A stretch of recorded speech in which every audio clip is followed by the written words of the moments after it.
चला मुलांनो, आज शिकूया अक्षर ध. ध ध ध. ध ध धबधबा. ध ध धबधबा. नदीचे किंवा पावसाचे पाणी जेव्हा उंचावरून खाली पडते तेव्हा धबधबा तयार होतो. ध ध धबधबा.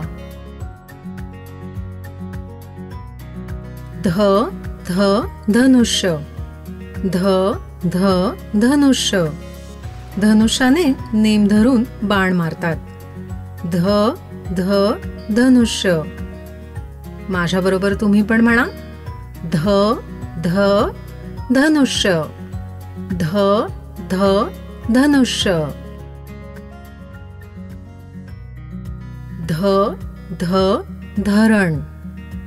ध ध धरण. वाहत्या नदीला भिंत बांधून पाणी साठवतात त्याला धरण म्हणतात.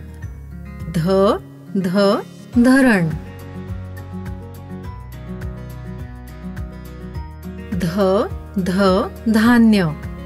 ध ध धान्य. धान्य म्हणजे गहू, तांदूळ.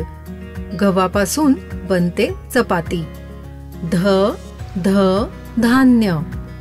ध ध धान्य. आमच्या सोबत शिकल्याबद्दल धन्यवाद. ध ध ध.